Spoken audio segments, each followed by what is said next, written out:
so fun to see a full house. For those of you who don't know me, I'm Sharon. Yay! All right. I'm Sharon Baring and husband Tom Baring. We are directing a repeat of a 25-year ago show that we did. So today is the 25th anniversary of Beap, Baring et al. Players.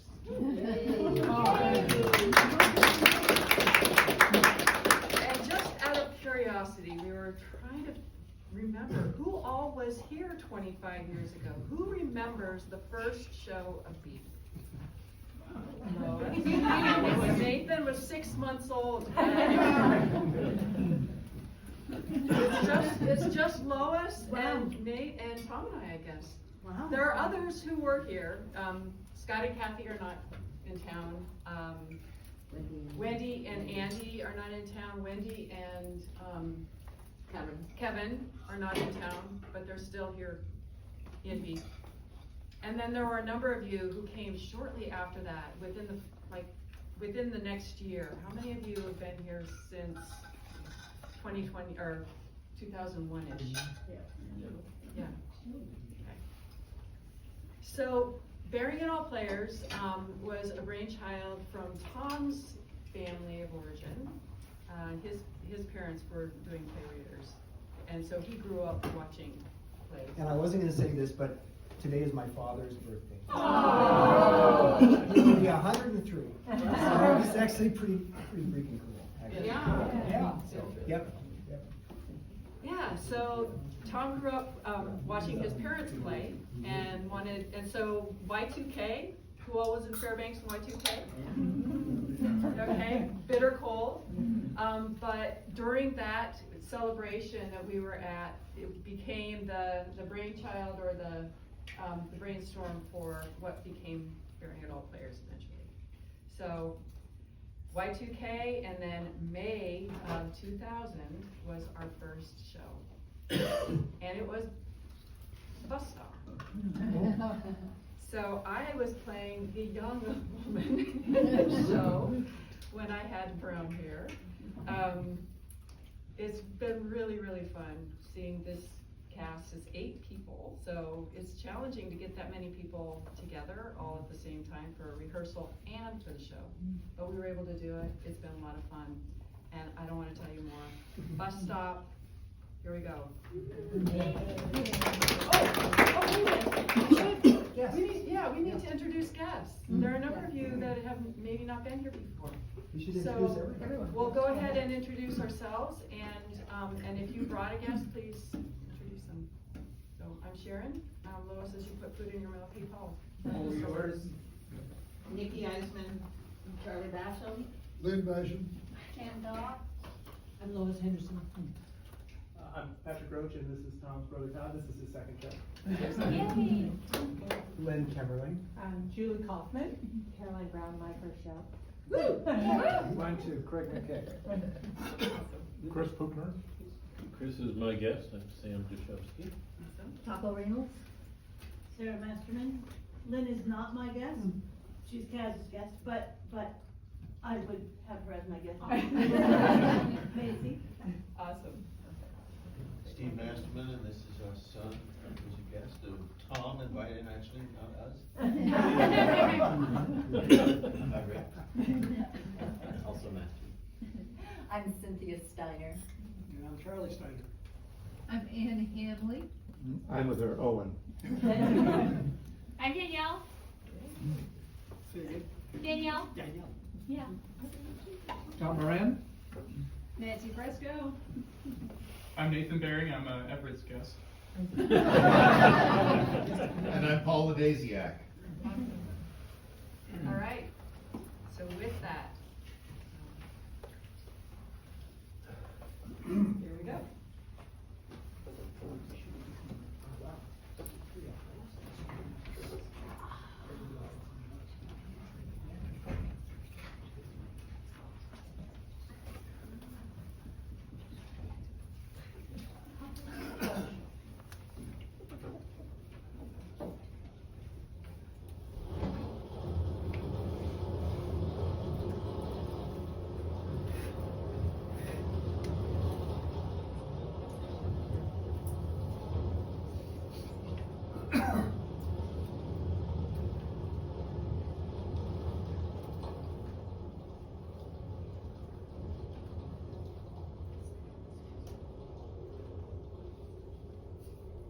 listen to that wind. March is coming in like a lion. Grace, you should come over here and look out.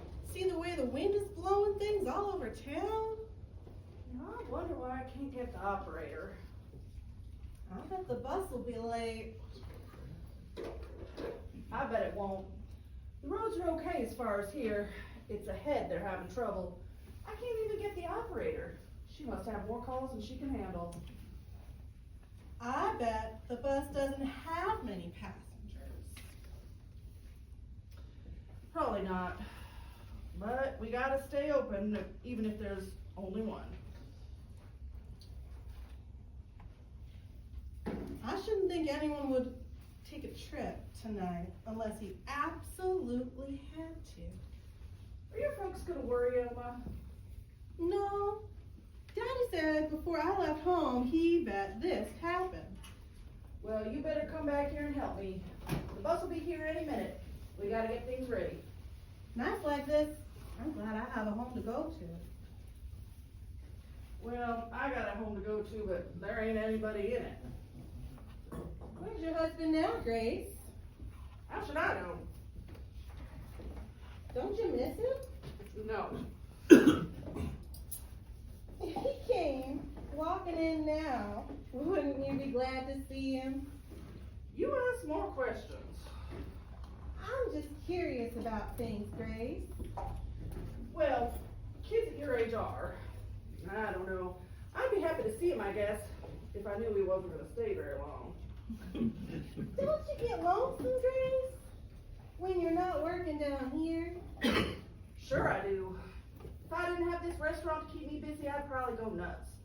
Sometimes at night, after I empty the garbage and lock the doors and turn out the lights, I get kind of a sick feeling, because I sure don't look forward to walking up those stairs and letting myself into an empty apartment. Gee, you feel that way. Why don't you write your husband and tell him to come back? Because I get just as lonesome as when he was here. He wasn't much company except when we were making love. But making love is one thing and being lonesome is another. The rest of the time, me and Barton was usually fighting. I guess. My folks get along pretty well. I mean, they really seem to like each other. Oh, I know all married people aren't like Barton and I. Not all. Now, maybe I can get the operator. Ugh. Quiet as a tomb. I like working here with you, Grace. Do you, honey? I'm glad, because I sure don't know what I'd do with you, without you, weekends especially. You know, I dreaded the job at first. Why? Thought you wouldn't have time for all your boyfriends? Maybe you'd have more boyfriends if you didn't make such good grades. Boys feel kind of embarrassed if they feel a girl's smarter than they are. What should I do? Flunk all my courses? I should say not. You're a good kid and you got good sense. I wish someone could have reasoned with me when I was your age. But I was a headstrong brat and I had to have my own way. I had my own way, all right, and here I am, a grass widow running a restaurant. I'll probably die in this little town and they'll bury me in the back house.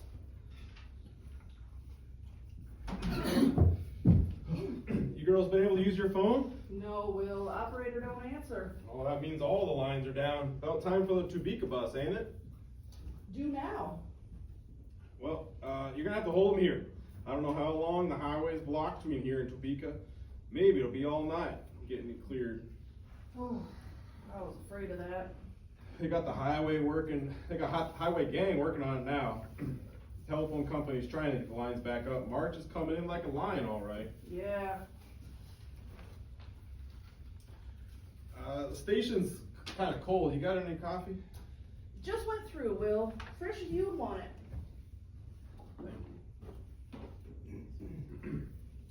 Storm like this makes me mad. It does. It makes me mad. Just like all the elements had lost their reason. Nothing you can do about a wind like that. Maybe it's just because I'm a sheriff. I like things in order. Let the wind blow. I just pray God to leave a roof over my head. That's about all a person can do. Well, here it is. Better fill some water glasses, Elma. Remember, the donuts are left from yesterday, but it'll be all right to serve them. We got everything for sandwiches but cheese. We got no cheese. We never got cheese, Grace. I guess I'm kind of self-centered. Well, I don't care for cheese myself, so I never think to order it for someone else. Gee, I'm glad I'm not traveling on that bus tonight. I wonder who's driving tonight. This is Carl's night, isn't it? I think so. Yes, it is. Remember, honey, I always serve Carl. Sure, Grace.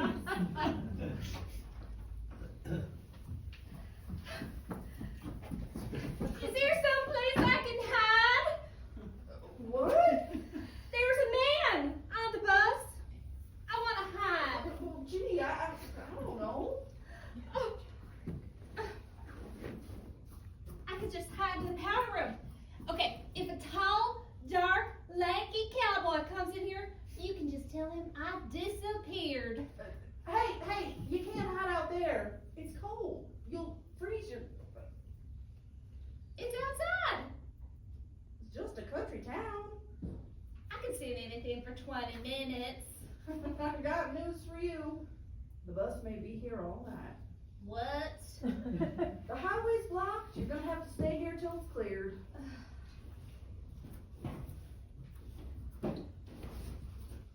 Criminy. What am I gonna do? Oh, I better go out and tell Carl about the delay.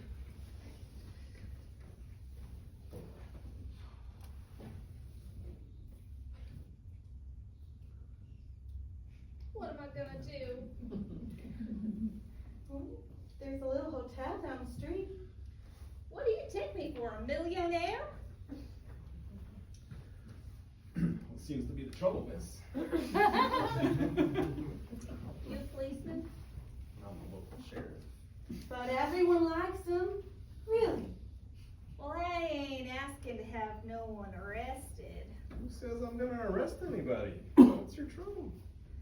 Well, I need protection. What from? There's a man after me. He's a cowboy. Where is he? He's on the bus, him and his buddy. I jumped off the bus the very second it stopped to make my getaway. But there ain't no place to get away to. And he'll be in here pretty soon. You just gotta help me make him let me alone. You met him on the bus. No, I met him in Kansas City. I work at the Blue Dragon, the nightclub there, down by the stockyards. He come there with the annual rodeo. Him and the rest of the cowboys was at the nightclub every night. Every night there was a big fight. The boss said he ain't gonna let them cowboys come back next year.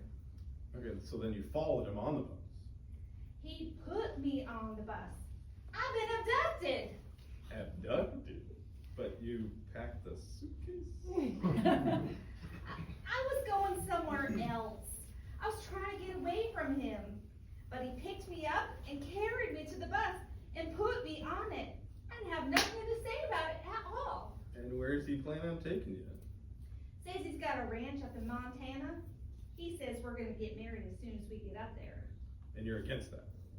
I don't wanna go to some God-forsaken ranch in Montana. Well, if this cowboy's really taking you against your will, then I suppose I'll have to stop him. You just don't know this cowboy. He's mean. I reckon I can handle it. You relax now. I'll be around most of the night. If there's any trouble, I'll put a stop to it. You're safe with Will here. Will's very respected around here. He's never lost a fight. Well, what are you talking about, Alma? Of course I've lost a fight. Once. Grace always said you're invincible. Oh, there ain't nobody that's invincible. A man's gotta learn that. The sooner the better. A good fight has gotta know A good fighter has gotta know what it is to get licked. And that's what makes the difference between a fighter and a bully. There's gonna be trouble. I can feel it in my bones. Ah, this castle hath a pleasant seat. Could I hide my suitcase behind the counter so's he won't see it when he comes in? I ain't gonna say anything to him about not going to Montana with him. I just wanna let him think I'm going till the bus pulls out and he finds I ain't on it. That's the only thing I know to do. What do you mean, worry with Will here?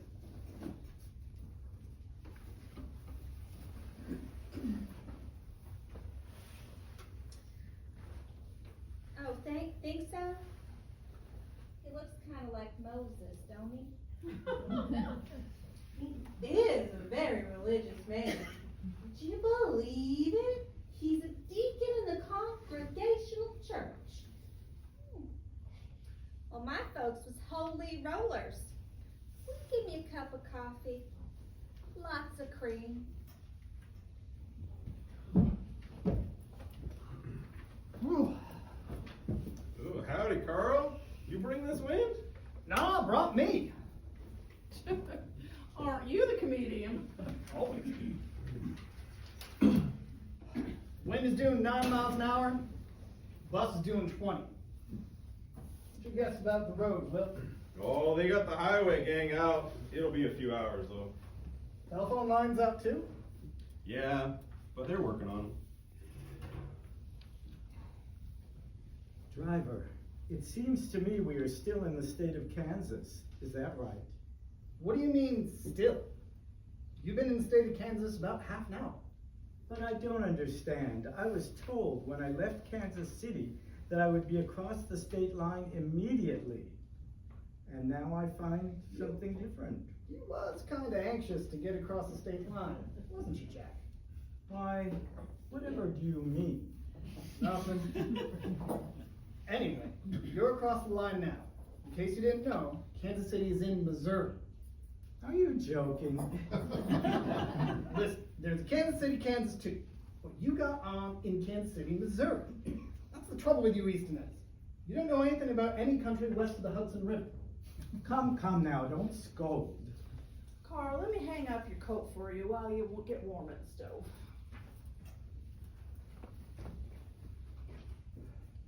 Nymph in thy orisons, be all my sins remembered. I'm sorry your bus is held up. Oh, is that a nice way to greet me? I mean, After my loving greeting, all you can think of to say is, I'm sorry your bus is held up? Well, I'm not. I would much rather sit here looking into the innocent blue of your eyes than continue riding on that monotonous bus. don't you have to get somewhere? I have a ticket in my pocket to Denver, but I don't have to get there. I never have to get anywhere. I travel around from one town to another just to prove myself that I'm free. The bus probably won't get into Denver for another day. Oh well, what is our next stop? Topeka. Topeka?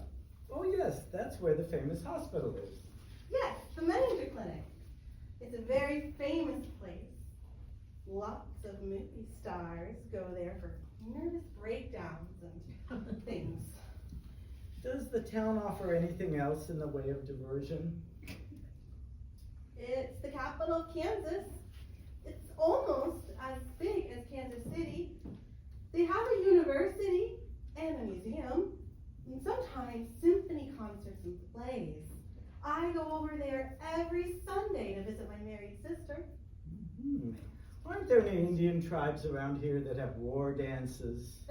Don't be silly. We're very civilized. I'll make my own judgment about that. Meanwhile, you may fix me a double shot of rye whiskey on the rocks. I'm sorry, sir. We don't sell drinks.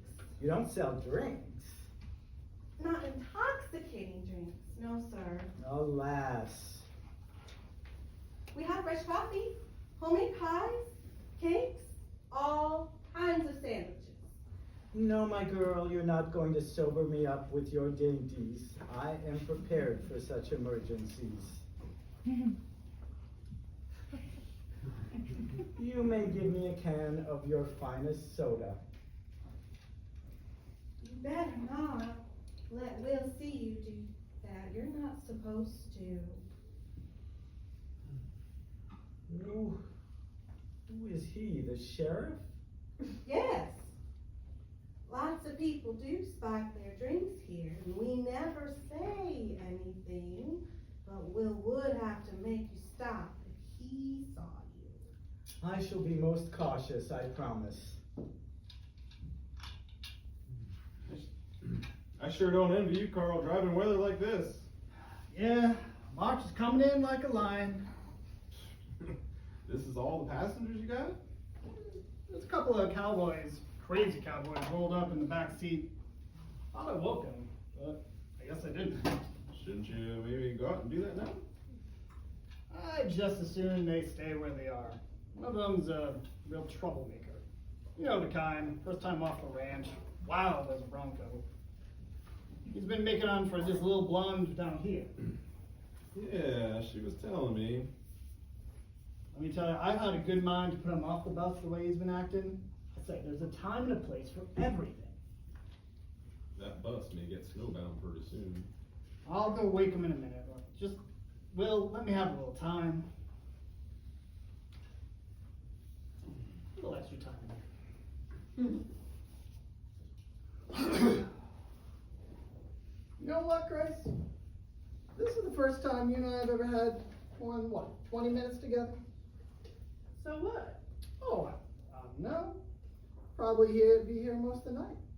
Sure it'd be nice to have a nice little apartment to go to. Someplace to sit and listen to the radio. I'm with a good looking woman. Like you, to talk to. Maybe even have a few bears. That wouldn't be a hint or anything, would it? What? You don't have an apartment like that, do you, Grace? Yes, I do. But I never told you about it. Did that ordinary Dobson fella tell you I had an apartment over the restaurant? Dobson. Can't seem to remember anyone named Dobson. You know him better than I do. He comes through twice a week with the Southwest bus. He told me you and him meet in Topeka sometimes and paint the town. Oh, yeah, I know Dobson. Vern Dobson. Right principal fella. Well, if he's been gabbing to you about my apartment, I can tell you he's only been there once. When he come in with his hand cut and I took him up to bandage it.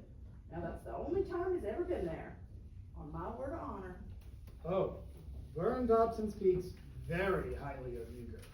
Well, very highly. He better. Now what are you gonna have? I get a ham and cheese on rye. I'm sorry, Carl, we got no cheese. What happened? You might get it? None of your wise remarks. All right. Make it a ham on rye then. I'm sorry, Carl, but we got no rye either. I can vouch for that, sir. I just asked for rye myself and was refused.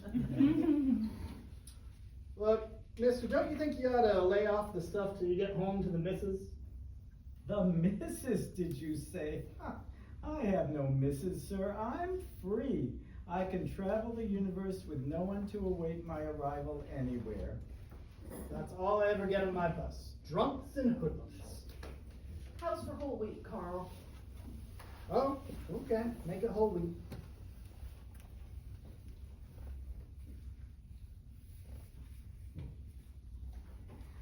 Yes, I am free. My third and last wife deserted me several years ago for a ball player. Your third? Yes, my third. Getting married is a careless habit I've fallen into. Sometime, really, I must give it up. Oh, but she was pretty. Blonde, like the young lady over there. And Southern, too, or pretended to be. However, she was kinder than the others when we parted. She didn't care about money. all she wanted was to find new marital bliss with her ball player, so I never had to pay her alimony, as if I could. And then there was my second wife, a different type entirely, but she was very pretty too. I have always exercised the most excellent taste, if not the best judgment. She was a student of mine when I was teaching at an Eastern university. Alas, she sued me for divorce on the grounds that I was incontinent and always drunk.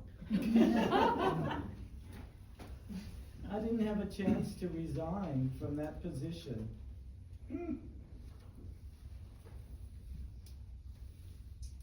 Hey, how much of them donuts over there? I'll make you a special price. 2 for a nickel. Okay. That time of year thou mayst in me behold, when yellow leaves, or none, or few, do hang upon those boughs.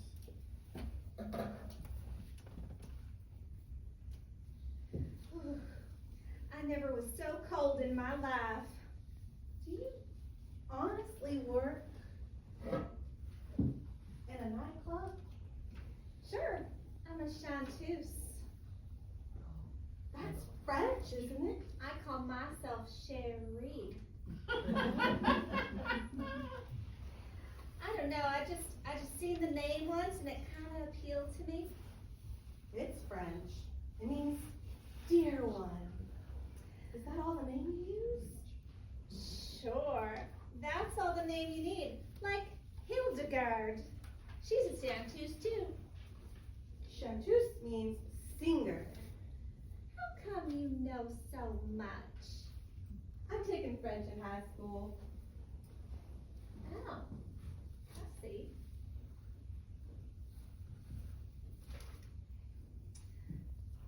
Sorry. I see. I never got as far as high school. See, I was the oldest girl left in the family after my sister, Violet, ran away. I had 2 more sisters, both younger than me. 5 brothers, most of them older. Was they mean? Anyway, I had to quit school when I was 12 to stay home and take care of the house and do the cooking. I was a real good cook, honest. Did you study singing? I just picked it up listening to the radio, seeing movies, trying to put over my songs as good as them people did. How did you get started in the nightclub? I won an amateur contest. Down in Joplin, Missouri, I won the 2nd prize there. Couple of boys won 1st prize. They juggled milk bottles. I don't think that's fair. Do you? No. To make an artistic performer compete with jugglers and knife throwers and people like that. No, I don't. Anyway, 2nd prize was good enough to get me to Kansas City to enter the contest there. It was a real big contest, and I didn't win any prize at all. But I got me a job at the Blue Dragon. Is that where you're from? Joplin? Oh, no. Joplin's a big town. I lived about 100 miles from there, in River Gulch, a little town in the Ozarks. I lived there until the floods come in 3 years ago this spring and washed us away. Gee, that's too bad. I don't know where my folks are now, except my baby sister Nan. We all separated when the floods come in, and I took Nan to Joplin with me. She got a job as a waitress, and I went to work at Liggett's drugstore till the amateur contest opened. It must be fun working in a nightclub. Well, it ain't all roses.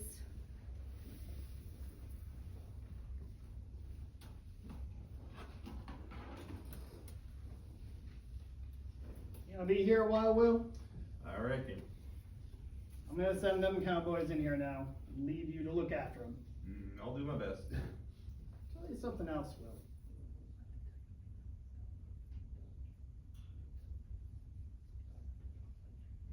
All but jiggered. So you better keep an eye on him, too. Ain't you coming back, girl?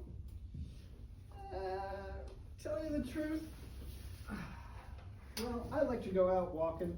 I'm darn stiff sitting at the wheel. I'm gonna go for a long walk. In this blizzard, you're gone crazy. No, that's just the kind of fellow I am. Well, I like to go for long walks, in rain and snow. Freshens a fella up. Sometimes I walk for hours. You do? Yep, 4 hours. That's just the kind of fellow I am.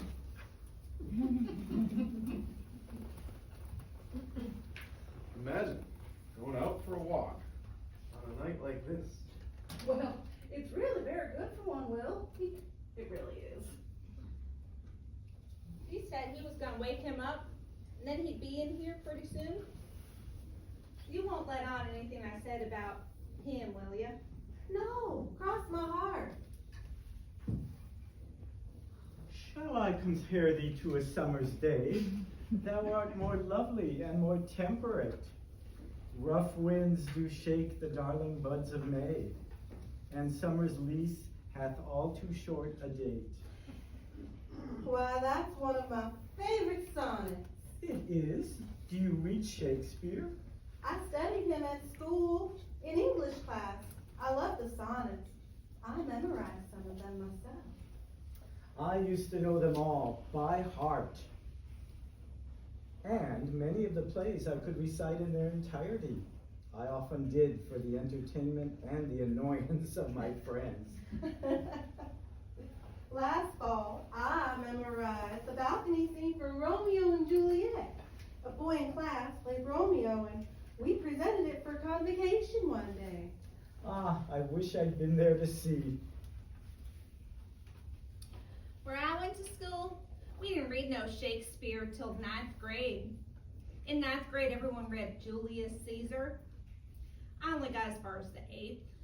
I seen Marlon Brando in the movie though. I sure do like that Marlon Brando.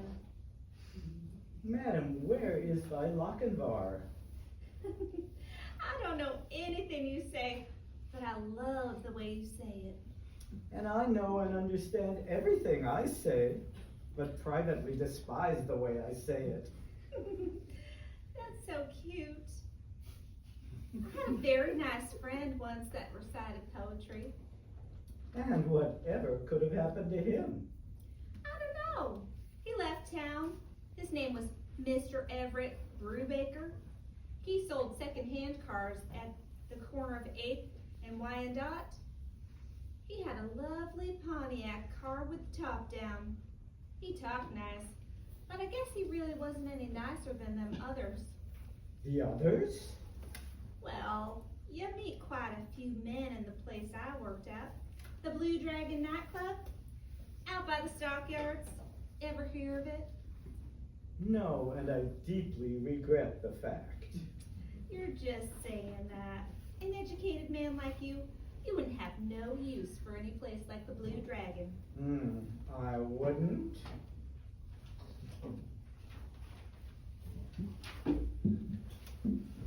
Hey, why didn't anyone wake us up? Virgin, I might have froze out there. Hey, shut the door. Cherry, how come you get off the bus without letting me know? That ain't a way to treat the man you're gonna marry. Shut the door, cowboy.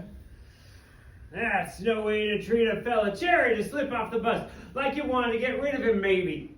Yeah, you, and come in here and eat by yourself? I thought we'd have a little snack together. Sometimes I don't understand you, Cherry. For the 100th time, my name ain't Cherry. I can't say it the way you do. What's wrong with Cherry? It's kind of embarrassing. Cowboy, will you have the decency to shut that door? Why? What's the matter with you, mister? You afraid of a little fresh air? Why, man? You ought to breathe real deep and get your lungs full of it. That's the trouble with you city people. You get soft. He's the sheriff, Bo. Supposing he is the sheriff, what's the matter to me? That don't give him the right to insult my manners. Does it? No man ever had to tell me what to do. Did he, Burge? Did he, Burge? Nah, but always comes a time, Bo, when... My name is Bo Decker. I'm 21 years old and own my own ranch up in Timber Hills, Montana. Where I got a herd of fine Hereford cattle and a dozen horses, and the finest sheep and hogs and chickens anywhere in the country. And I just come back from a rodeo where I won about every prize there was, didn't I, Verge? Yep, I'm the prize bronco buster, the steer roper, and bulldog, or anywhere around. I won them all. And what's more, have my picture taken in Life magazine. So I appreciate your talking to me with a little respect in your voice, mister. And not go hauling orders to me across from the room like I was some no-account servant. Did you ever see anybody like him? You was the last one in, and you left the door open. You should have closed it. I don't care who you are. That's all I'm saying. Well, the door's closed now. What are you arguing about? Seems like we're gonna be here a while, Verge. How's for getting some grub? Not yet, Bo. I got my chewing tobacco. That's old Verge for you. Always happy as long as he's got a wad of backy in his mouth. Well, I'm gonna have a little snack. Miss, why don't you give me about 3 hamburgers? 3? Yep. How do you want them? I want them raw. Honest? Yep, it's the only way to eat them. Raw, with a thick slice of onion and some piccalilli. Well, if you're not joking. Just a minute, miss. That ain't all. I'd also like me some ham and eggs and some potato salad and a piece of pie. I ain't so particular what kind of pie, so long as it's got some of that meringue on top of it. We have lemon and chocolate. They both have meringue. Lemon and chocolate. I like them both. I don't know which I'd rather have. You know, I'll have them both, miss. Both? Yep. And set a quart of milk next to me, too. I'm still a growing boy. Traveling always picks up my appetite. That all you have is just a measly donut? I ain't hungry. Why not? I just ain't. You ought to be. Well, I ain't. Wait till I get you up to the Suzy Q. It'll fatten you up. I'll bet in 2 weeks' time you won't even recognize yourself. Come here, Cherry. I missed you. But doggone, I love you. Cherry, just the way you are. You're about the cutest little piece I ever did see. And man, when I walked into that nightclub place, I hear you singing my favorite song standing before the orchestra looking like an angel. I told myself then and there, she's for me. I ain't gonna leave this place without her. Now I got you, ain't I, Cherry? Bo, there's people here, and they're looking. What if they are? It ain't no crime to show a little affection, is it? Especially when we're gonna get married. It's no crime I ever heard of. Mwah. Bo, for crying out loud, leave me be. Cherry, that's no way to talk to your husband. That's all you've done since we left Kansas City is maul me. Oh, is that so? Well, I certainly ain't one to pester any woman with my affections. I never had to beg no woman to make love to me. Did I, Verge? I never had to coax no woman at all to make love to me, did I? No. Nope. Everywhere I go, I got all the women I want, don't I, Verge? I gotta fight them to keep them off me, don't I, Verge? Here are the hamburgers. The ham and eggs will take a little longer. Okay. These will give me a start. Thelma, honey, I got the darndest headache. I'm sorry, Grace. Can you look after things for a while? Sure. Because the only thing for me to do is go upstairs and lie down a while. That's the only thing that's going to do me any good. What's the matter, Grace?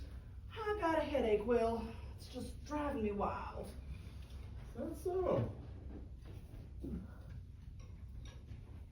you are now the mistress of the inn.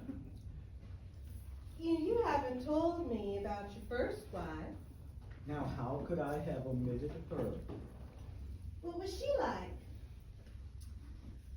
Well, she was the loveliest of them all. I do believe she was. We had such an idyllic honeymoon together, a golden month of sunshine and romance in Bermuda. She sued me for divorce later on the grounds of mental cruelty and persuaded the judge that she should have my house and my motor car and an alimony that I still find it difficult to pay.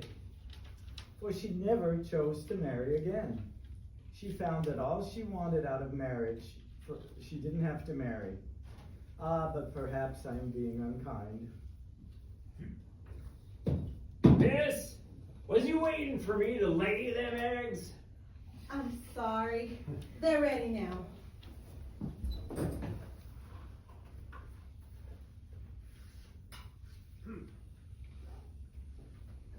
Them hamburgers was just a horse to bray. Thank you, miss. Daggone! Cherry!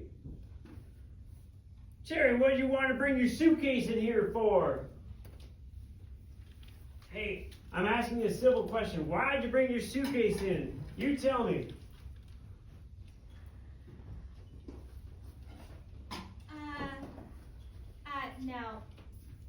Now don't come near me, Bo.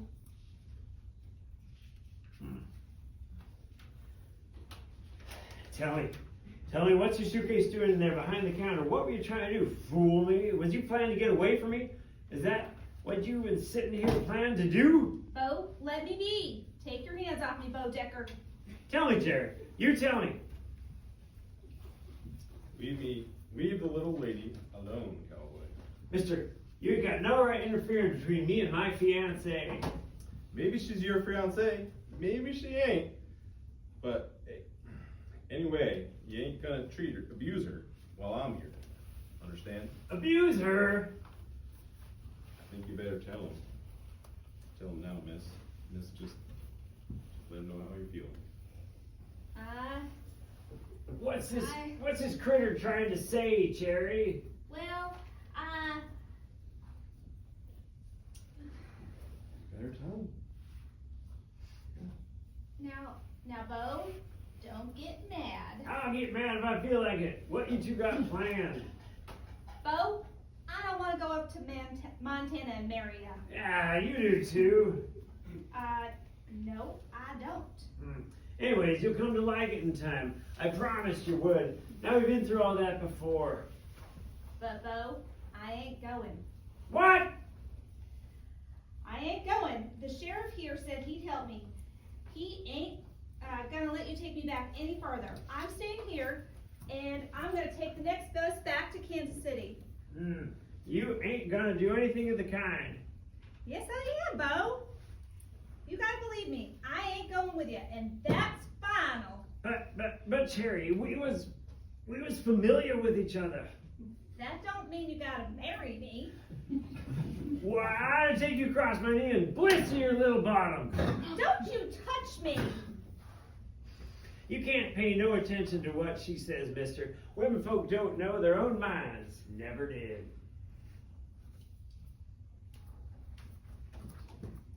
Don't you come near me. You're gonna follow me back to Timber Hill and marry up. You just think you wouldn't like it now because you've never been there, and the whole idea is kind of strange. But you'll get over them feelings. In no time at all, you're gonna be happy as a mud hen. I ain't taking no for an answer. By God, you're coming along. You're not taking her with you. Now, what is it gonna take to get that through your skull? This ain't no business of yours. It's my business when the little lady comes to me wanting protection. Is that right, Cherry?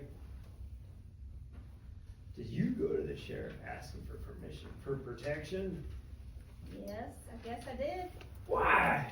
What do you need protection for? From a man who wants to marry you? 'Cause Why? I said I loved you, didn't I? I know you did.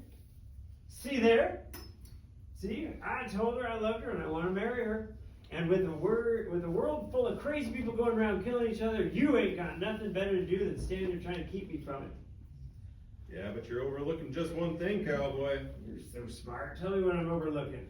You're overlooking the simple fact that that little lady doesn't want to marry you. Doesn't.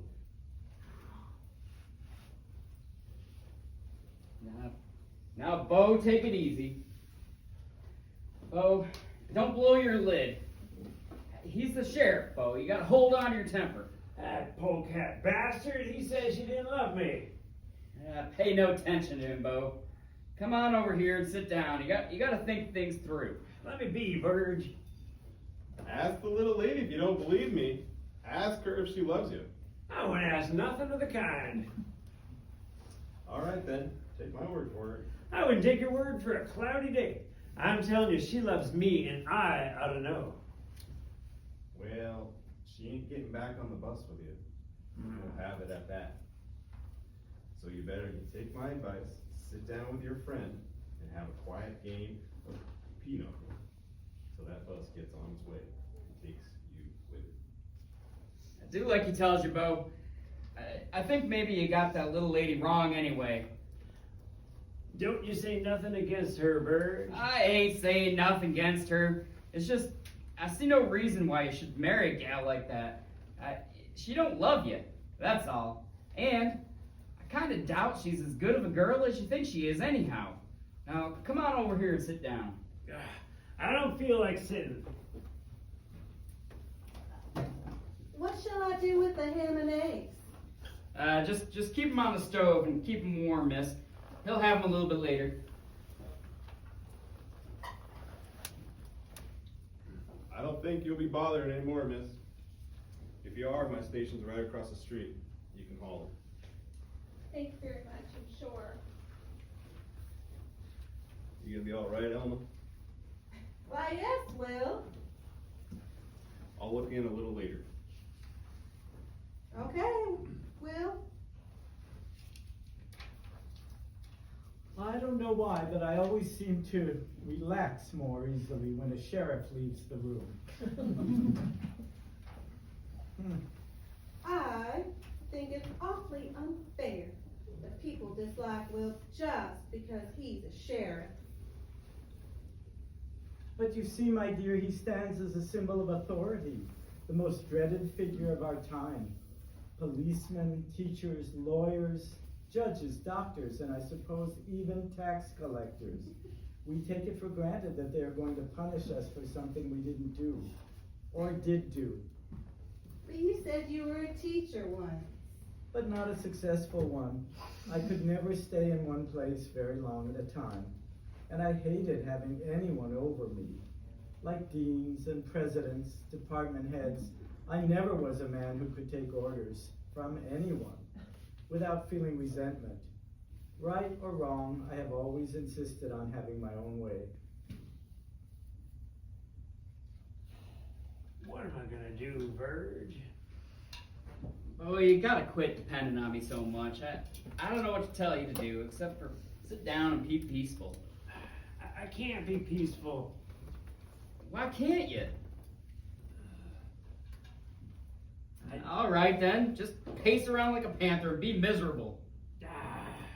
I just can't believe it. What can't you believe? Oh, nothing. Well, Bo, if you got something on your chest, it's best to get it off. Well, I never realized a gal might not love me. Intermission.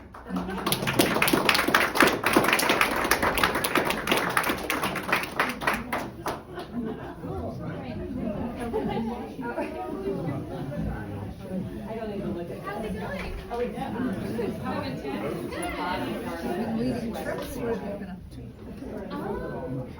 yeah. No, I haven't.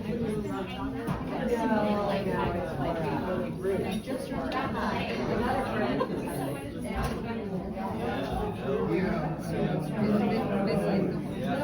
Yeah, I did just go on a trip. I know. I know.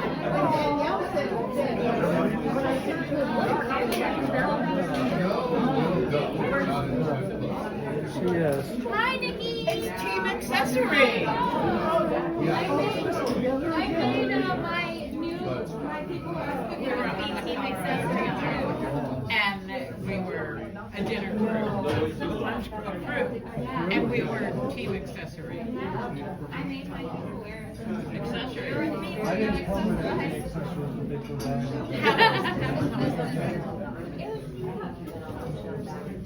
It was kind of weird because I didn't know anybody.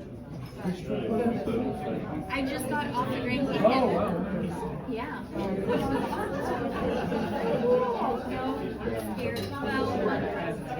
no flips. Remember you and me, Roar? Yay. Getting lucky.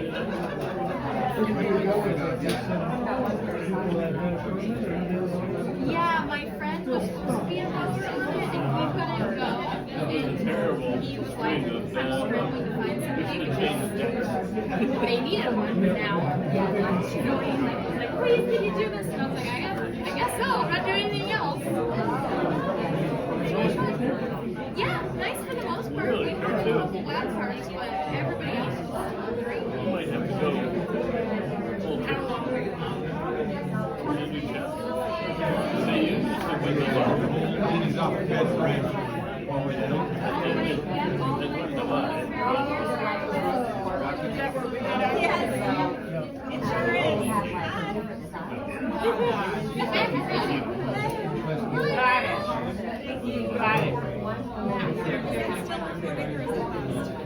No idea. Did she ever start it?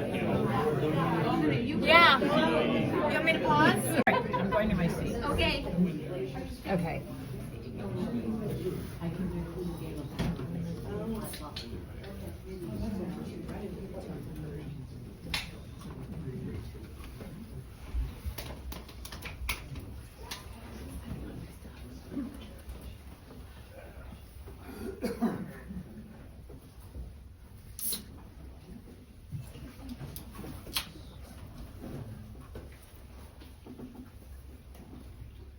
And where else did you teach?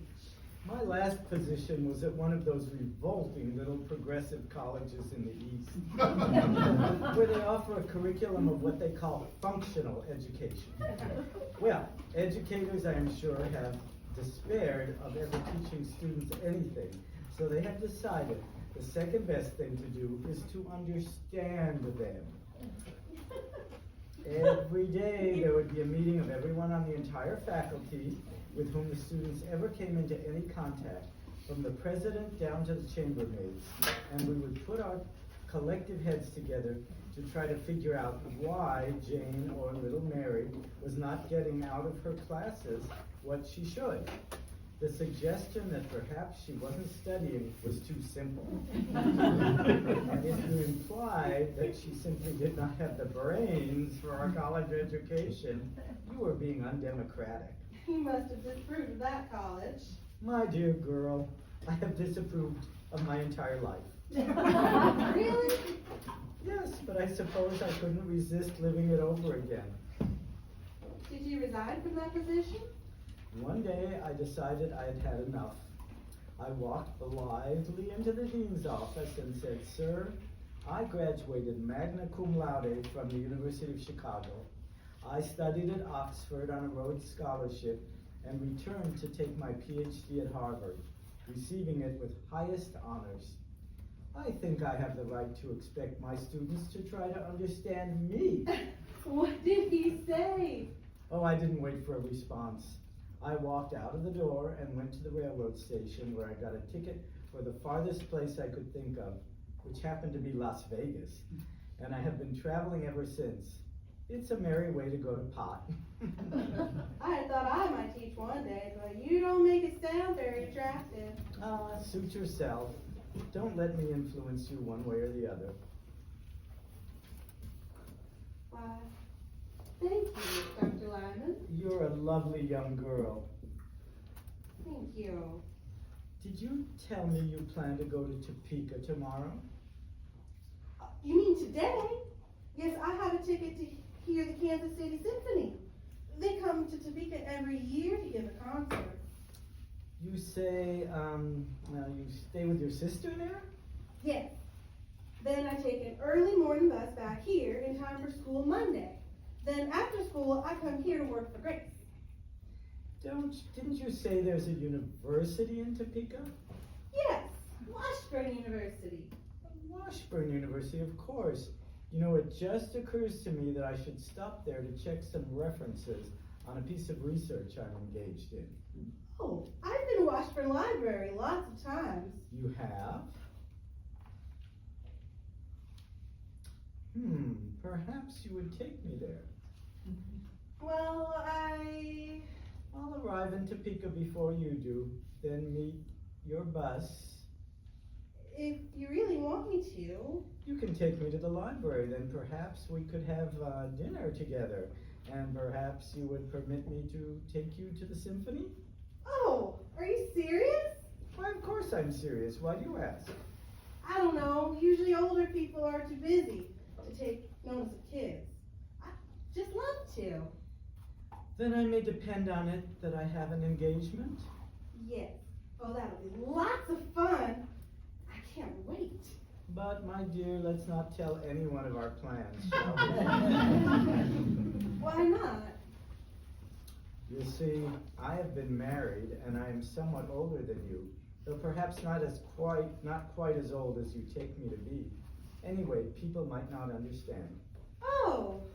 So let's keep our plans to ourselves, promise? Okay. If you think best. I think it best.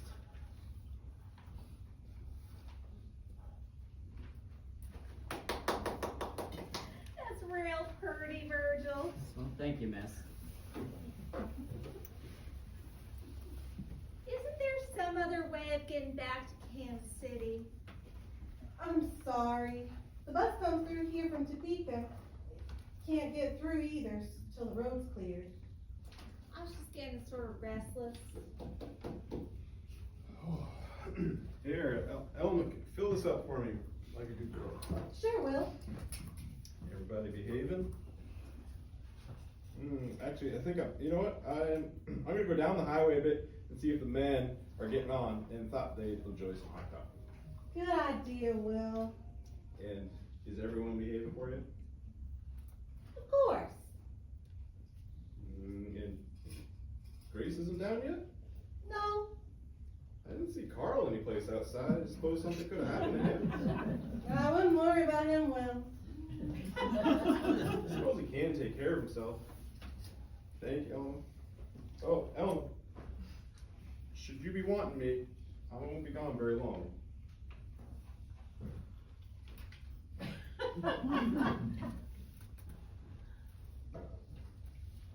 That dang sheriff. If it weren't for him, if it wasn't for him, I'd get Cherry right now, and Where would you take her, Bo? There's a justice of the peace right down the street. You can see his sign from the window. Bo, you can't force a gal to marry you. You just can't do it. The sheriff's a stern man. He'd shoot you in a minute. If he saw what you were doing while he was on duty, why don't you just go over to the counter and get yourself a drink here like that professor? I never did drink, and I ain't gonna let no woman drive me to it. You don't drink, you don't smoke or chew. You ought to have some bad habits to rely on when things with women go wrong. Verge, I hate to sound like some pitiable weakling of a man, but there's been times the last few months I've been so lonesome, I just didn't know what to do with myself. It's no disgrace to feel that way, Bo. How about you, Verge? Don't you ever get lonesome too? A long time ago. I gave up romancing and I decided I was just gonna take being lonesome for granted. I wish I could do that, but I can't. Maybe I'm a sap. Why do you say that? I don't know why I don't go off to Montana and marry him. I might be a lot better off than I am now. He says he loves you. He doesn't know what love is. What makes you say that? All he wants is a girl to throw his arms around and hug and kiss. That's all. The rest of the time, he doesn't even know I exist. What made you decide to marry him in the first place? You ain't very experienced, are you? I guess not. I never did decide to marry him. Everything was going fine till he brought up that subject. Bo come in one night when I was singing that old black magic. It's one of my best numbers. And he liked it so much, he jumped up in a chair like a Indian. And he put his fingers in his mouth and he whistled like a steam engine. Naturally, it made me feel good. So, yeah, most of the customers at the Blue Dragon was too drunk to pay attention to my songs. And you liked him?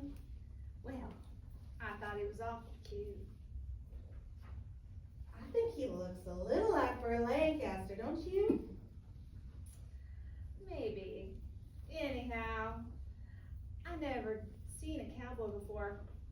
Oh, I'd seen him in movies, of course, but never seen him in the flesh. Anyway, he's so darn healthy looking. I don't mind admitting it. I was attracted right from the start. You were? But it was only what you might call a sexual attraction. Oh. The very next morning, he wakes up and he hollers, "Yippee! We're getting married!" I honestly thought he was crazy, but when I tried to reason with him, he wouldn't listen to a word. He stayed by my side all day long, like a shadow. At night, of course, he had to go back to the rodeo, but he was back at the Blue Dragon as soon as the rodeo was over, in time for the midnight show. If any other fellow claimed to have a date with me, Bo'd beat him up. And you never told him you'd marry him? No, he kept telling me all week he and Virgil would be by the night the rodeo ended, and they picked me up, and we'd start back to Montana together. I knew that if I was around at the Blue Dragon that night, that's what happened, so I decided to beat it. One of the other girls at the Blue Dragon lived on a farm across the river in Kansas. She said I could stay with her, so I went to the Blue Dragon last night and just sang for the first show. Then I told him I was quitting. I'd been wanting to find another job anyway. And I picked up my share of the kitty, but darn it, I had to go and tell him I was taking the midnight bus. They had to go and tell Bo, of course, and he come down when he come in a little after 11, he paid him $5 to find out. So I went down to the bus station and I hadn't even got my ticket when here come Bo and Verge. He just steps up to the ticket window and he says, 3 tickets to Montana. I didn't know what to say. Then he dragged me under the bus and I've been on it ever since. And somewhere deep down in me, I got a funny feeling I'm gonna end up in Montana.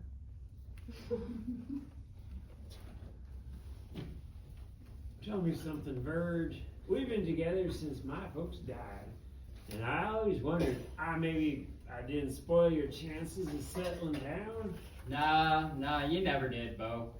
I used to tell myself you did, but that was just an excuse. But you're looking after me since I was 10. Well, I could have married up too. Was you ever in love? Once. Before I went to work on your daddy's ranch. What happened? Nothing. You asked her to marry you? Nope. Why not? Well, there comes a time in every fella's life, Bo, when he's got to give up his own ways. How you mean? Well, I was always kind of uncomfortable around this gal because she was sweet and kind of refined. I was always scared I'd say or do something wrong. I know how you mean. Well, it was cowardly of me, Bo, I suppose, but every time I get back from courting her and coming back down to the bunkhouse where my buddies was sitting around talking and playing cards and listening to music, I just relax, feel myself so much at home. I didn't want to give that up. Yeah, gals can scare a fella. I'm kind of ashamed. You are? Yes, I am, Bo. A fella can't live his whole life dependent on his buddies. Why don't you like me, Verge?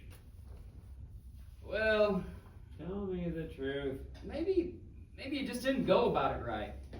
What do I do wrong? Yeah, sometimes you sound a little bullheaded and mean. Yeah. How's the fellow supposed to act? Well, I'm no authority, Bo, but it seems to me time you should be a little more gallant. Gallant. I'm as gallant as I know how to be. You hear the way Hank and Orville talk at the ranch when they get back from sojourning in town about their women. They just like to brag, Bo. You can't believe everything Hank and Orville say. Is there any reason a gal wouldn't go for me as soon as she would for Hank or Orville? They're a little older than you. They've learned a little more. They can be gallant with gals when they want to be. I ain't gonna pretend. No, I can't blame you. But a gal ought to like me. I can read and write. I'm kind of tidy. And I got good manners, don't I? I'm no judge, Bo. I'm used to you. And I'm tall and strong. Ain't that what girls like? And if I do say so myself, I'm pretty good looking. Yeah. When I get spruced up, I'm just as good looking a fella as a gal might hope to see. I know you are, Bo. I know you are. The hellfire and damnation! Why don't you go back to the ranch with me? Gee, you only loved him. That's all ever been, wouldn't it? But I don't. So I just can't see myself going to some God-forsaken ranch in Montana where I'd never see no one but him and a lot of cows. No, if you don't love him, it'd be awfully lonely. I don't know why I keep expecting myself to fall in love with someone, but I do. I know I expect to someday. I'm beginning to seriously wonder if there's some kind of love I have in mind. What's that? Well, I don't know. I'm only 19, but I've been going with guys since I was 14. Honest? Honey, I almost married a cousin of mine when I was 14, but Pappy wouldn't have it. I never heard of anyone marrying so young. Well, down in the Ozarks, we don't waste much time. Anyway, I'm awful glad I never married my cousin Malcolm, because he turned out real bad, like Pappy predicted. But I sure was crazy about him at the time, and I've been losing my head about some guy ever since. But Bo's the first one who wanted to marry me since cousin Malcolm, and naturally, I'd like to get married and raise a family and all them things. But you've never been in love? maybe I have and I didn't know it. That's what I mean. Maybe I don't know what love is. Maybe I'm expecting it to be something it ain't. I just feel that regardless of how crazy you are about some guy, you ought to feel it's hard to put into words. You gotta feel he respects you. Yeah, that's what I mean. I should think so. I want a guy I can look up to and respect. But I don't want one that'll browbeat me. And I want a guy who can be sweet on me, but I don't want to be treated like a baby. I just gotta feel like whoever I marry has some real regard for me, apart from all that loving and sex. You know what I mean? I think so. What are you gonna do when you get back to Kansas City? I don't know. There's a hillbilly program on one of the radio stations there. I might get a job on it.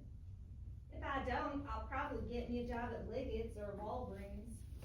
Then, after a while, I'll probably marry some guy whether I think I love him or not. Who am I to keep insisting that I should fall in love? You hear all about love when you're a kid and just take it for granted, like such thing really exists. Maybe you have to find out for yourself it don't. Maybe everyone's just afraid to tell you. Maybe you're right, but I hope not. Gee, I hate to go out to that cold powder room, but I guess had better not put it off any longer.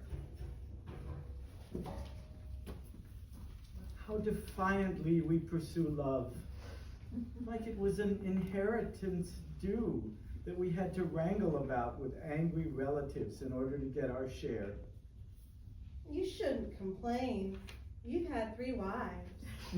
Don't shame me. I love them all with passion. At least I thought I did for a while. I'm sorry if I sounded sarcastic, Dr. Lyman. I didn't mean to be. Don't apologize. I'm too egotistical ever to take offense at anything people say. You're not egotistical at all. Oh, believe me, the greatest egos are those which are too egotistical to show just how egotistical they are. I'm sort of idealistic about things. I like to think that people fall in love and they stay that way forever and ever. Maybe we have lost the ability. Maybe man has passed the stage in his evolution wherein love is possible. Maybe life will continue to become so terrifyingly complex that man's anxiety about his mere survival will render him too miserly to give up himself in any true relation. You're talking over my head. Anyone can fall in love, I always thought, and... But 2 people really in love must give up something of themselves. Yes? That is the gift that men are afraid to make. Sometimes they keep it in their bosoms forever, where it withers and dies.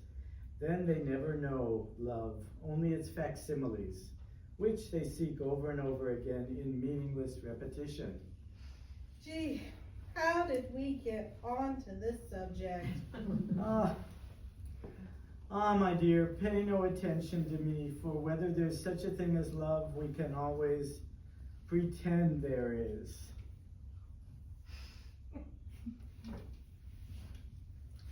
Let us talk instead of our forthcoming trip to Topeka.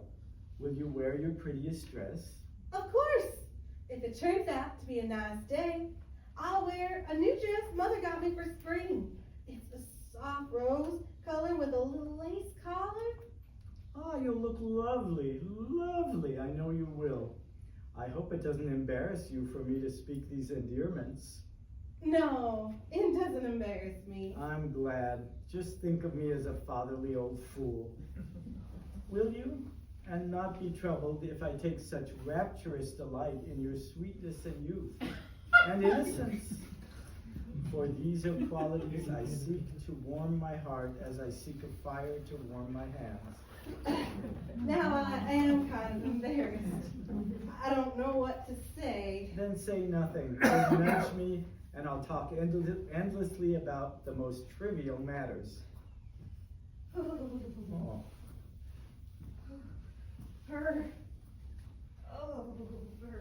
Virgil, I wish you'd play us another song.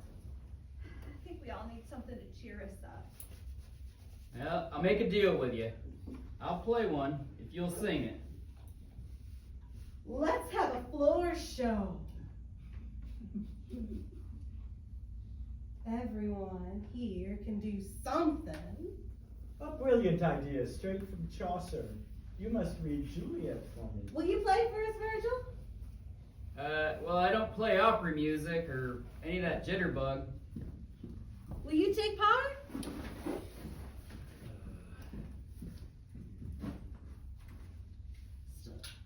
It won't be fun unless we all do something. Go on, Bo. I never was no play actor, miss. You can say that Gettysburg Address I was going on I ain't about. gonna say it now. Then why don't you do your rope tricks or something? Your rope's out on the bus. I'll go get it for you. Please?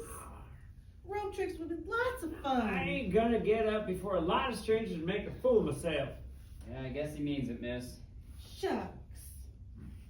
Well, I don't see why you couldn't have cooperated a little bit, Bo. I got too much on my mind to worry about doing stunts in here. You'll sing for us, won't you, Sherry?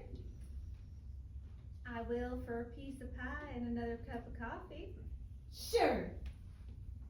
Virgil, can you play for me? Well, if you start me out, I think I can pick out the chords. And you'll read poetry for us, won't you? Why, I intend to play Romeo opposite your Juliet. Gee, I don't know if I can remember the lines. Well, sometimes one can find Shakespeare on these shelves among the many lurid novels of juvenile delinquents. Here it is. 4 tragedies of Shakespeare with my compliments. That's my seat. If I read it over a few times, it'll come back. Do you know the balcony scene? You can have it. My dear, I know the entire play by heart. I can recite it backwards. I got a costume with me. Is there a place I could change? Behind the counter. There's a mirror over the sink. She shines up to you like a kitten to milk. Gee, costumes and everything. Can I help it if I'm so darn attractive to women?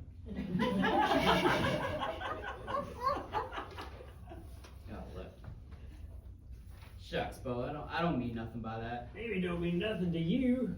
She was just being nice to me because I was playing my guitar, Bo. Guitar music's kind of tender. And girls seem to like that. Tender? Yeah, Bo. Girls like things to be tender. They do? Sure they do, Bo. Fella gets tender, then someone comes along and makes a sap out of him. Sometimes, Bo. But not always. You just gotta take a chance. I always try to be a decent sort of fella, but I don't know if I'm tender. I think you are, Bo. You know how you feel about deer hunting? Like, you never could do it. You never could anymore shoot one of them sweet little deers with their big, sad eyes than you could jump out of boiling oil. Are you making fun of me? Nah, I'm not making fun of you, Bo. I'm just trying to show you that you got a tender side to your nature, same as anyone else.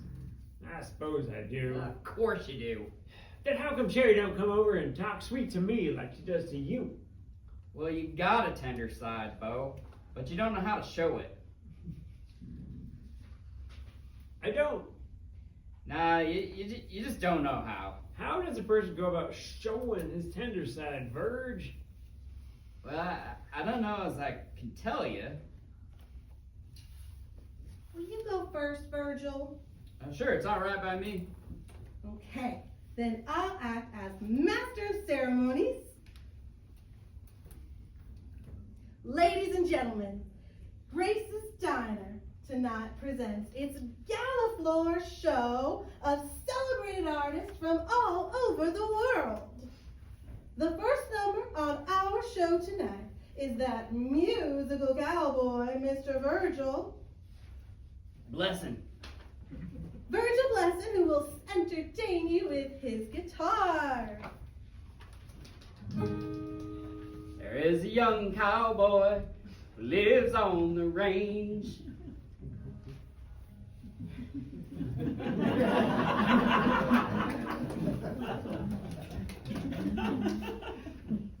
I think you got me all wrong, Cherry. Don't you come back here. I'm dressing. Cherry, I think you misjudged me. Be quiet. The show started. Cherry, I'm really a very tender person. You just don't know. I'm so tender-hearted, I don't go deer hunting. Because I just couldn't kill them sweet little deers with them sad eyes. Ask Verge. I ain't interested. You ain't? No. And furthermore, I think you're a louse for coming over here and talking while your friend is trying to play the guitar. You talk like you thought more of Verge than you do of me. Would you go away and let me be? Cherry, did I tell you about my color television set with 24-inch screen? 1,000,000 times. Now go away. And rock-a-bye, sweet baby James.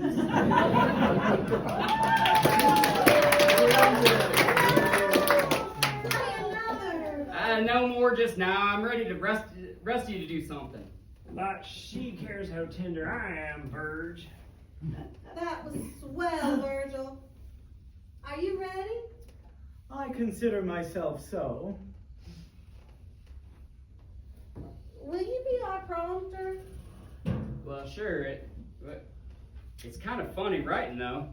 Gee, why don't we use for a balcony? That offers a problem. What is it these folks are gonna do, Verge? Romeo and Juliet by Shakespeare. Shakespeare. Now, this Romeo, he was a great lover. Bo, you watch him and you pick up a few pointers.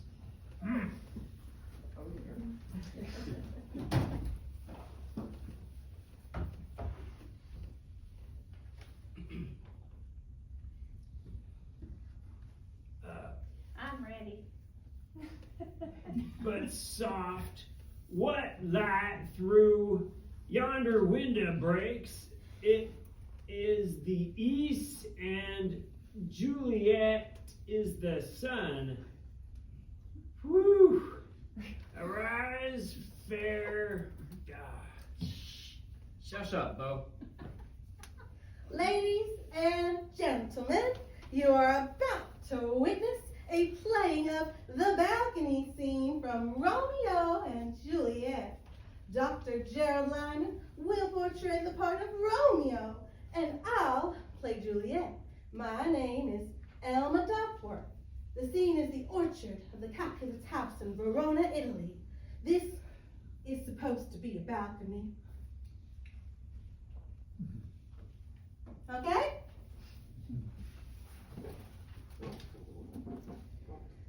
He So just, Romeo, oh Romeo, he just wherefore scars that art never felt a thou, wound. Romeo, But soft, deny what thy light through father yonder and window refuse breaks. thy name. It is the Or east, if thou and wilt Juliet not is the sun. be but sworn my love, and I'll no longer be a Capulet. Arise, fair sun, and kill the envious.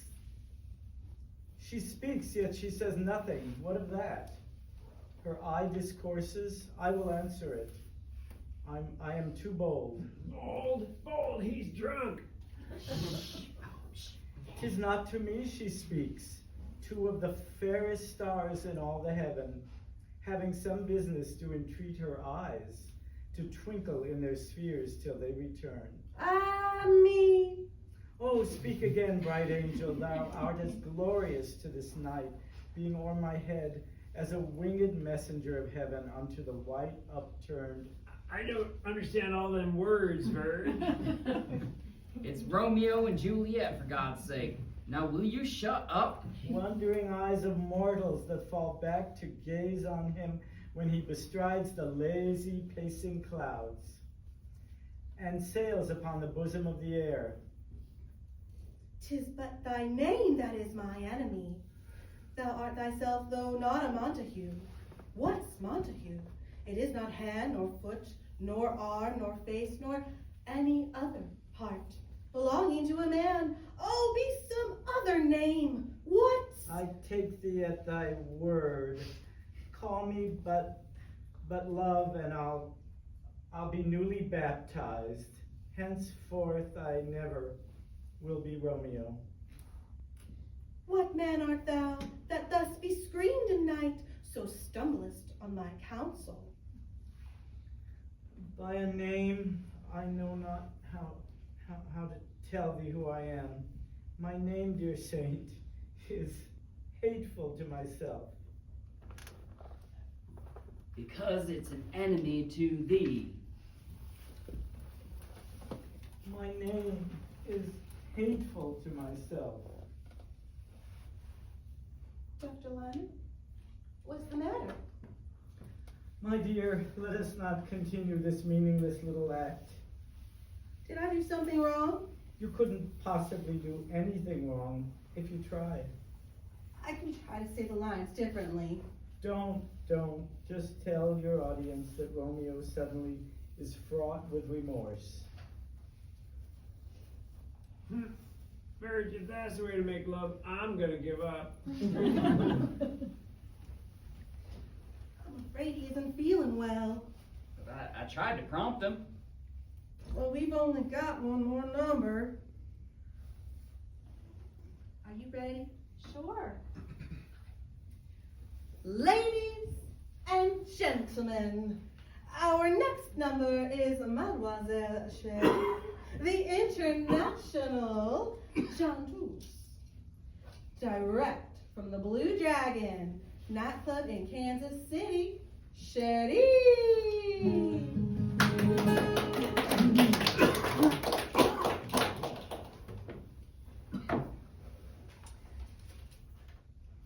Okay, remember, no table service during my numbers. Okay. Okay.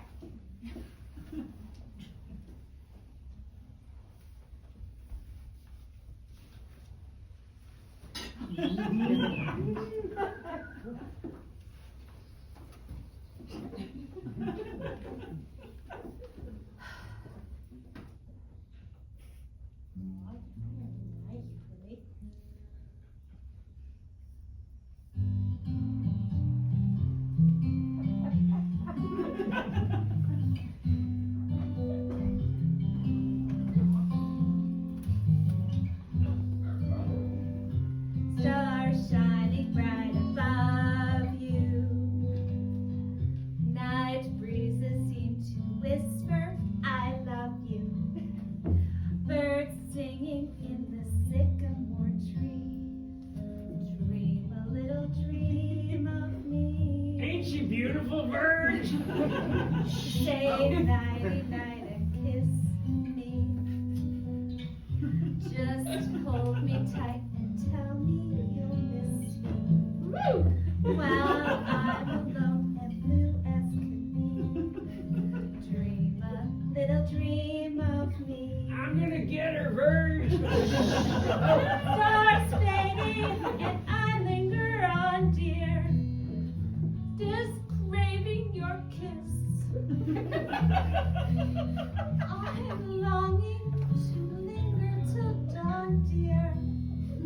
Just saying this. I made up my mind. I told myself I was gonna be a gal. That's the only reason I took the rodeo. There's the answer. Sweet dreams that leave all worries behind you. But in your dreams, whatever they be, dream a little Anything I ever wanted in life, dream I went out and I got, and I ain't gonna stop now. I'm gonna get her.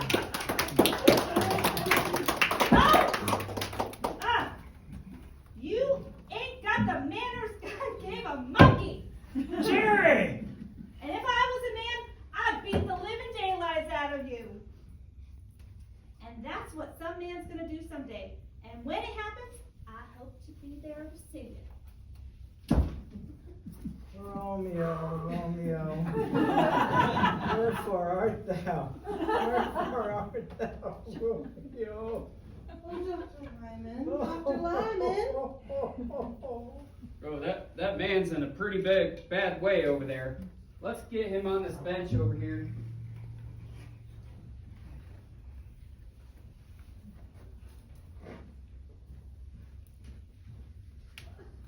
I was telling birds I love you. You ain't got no right to come over and slap me. Let me be. Oh, no you don't, no you don't. We're going down, wake up the justice of the peace, and we're gonna get married tonight. Virgil, help! Help, Virgil! Shut up. I'll make you a good husband that you won't never have nothing to worry about, or be sorry about either. Help! Sheriff!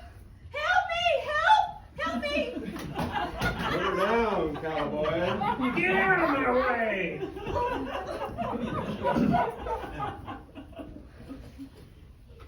You're gonna do as I say. I'm not gonna have no one interfering in my ways.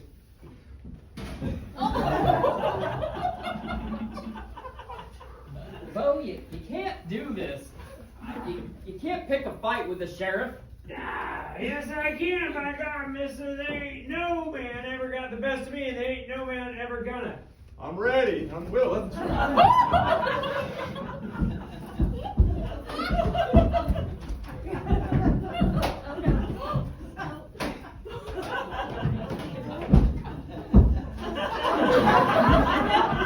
I know this is gonna happen all along. Gee, I better call Grace. What the hell's going on here? Oh, Grace, you're fighting. Honest, it all happened so suddenly.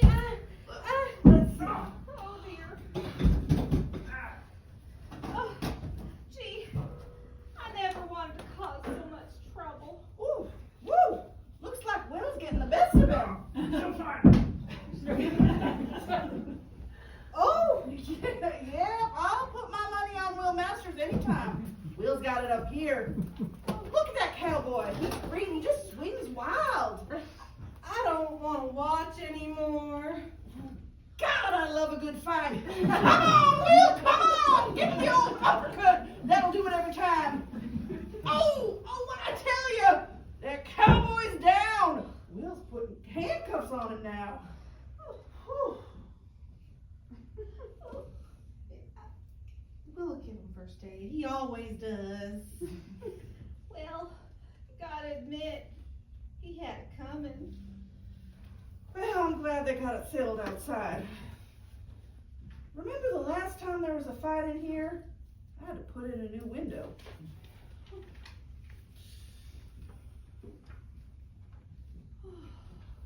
It takes strong men and women to love.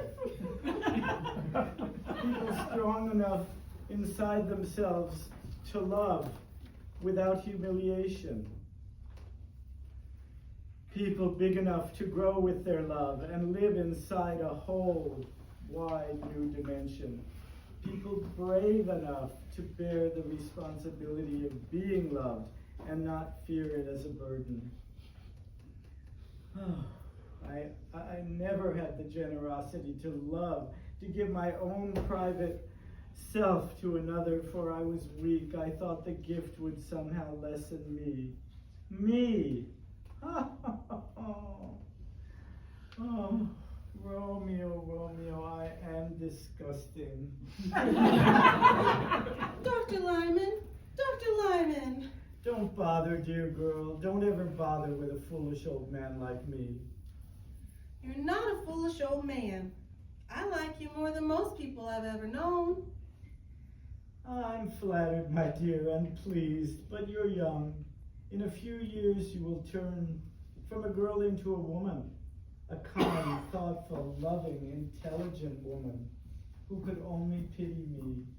For I'm a child, a drunken, unruly child, and have nothing in my heart for a true woman. Let me get you something to make you feel better. No, I shall seek the icy comfort of the restroom.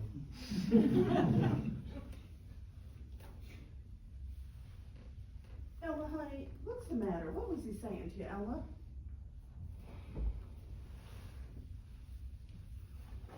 Miss, would you help us?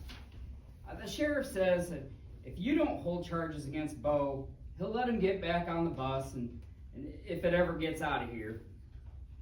So he can come back here and start mauling me again?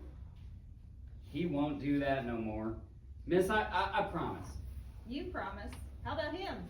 I think you can trust him now. That's what I thought before. Nothing doing. He grabs a hold of a woman and kisses her like he was Napoleon. Now, miss, listen, if he was to know that I ever told you this, he'd never forgive me. But I gotta say, you're the first woman that he's ever made love to at all. I'm sure I believe that. It's true, miss. He's always been kind of shy as a rabbit.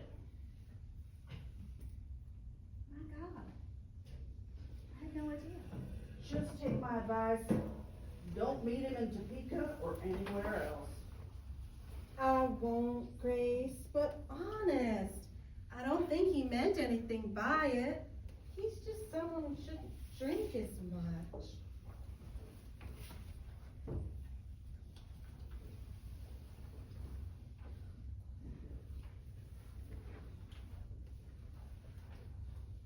You all right, Dr. Lyman? I'm an old man, my dear. I feel very weary.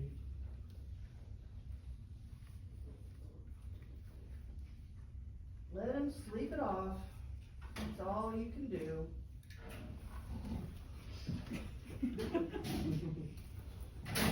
Grace, for Christ's sake, who threw up in the back of the back house? Oh, God. Come on, Virgil. Let's go. I'm awfully glad you're gonna help him, miss. I really appreciate it. But if you're telling me a fib just to get him out of jail, I'll never forgive you. It's no fib, miss. You're the first girl that he's ever made love to at all. Well, I sure ain't had that honor before.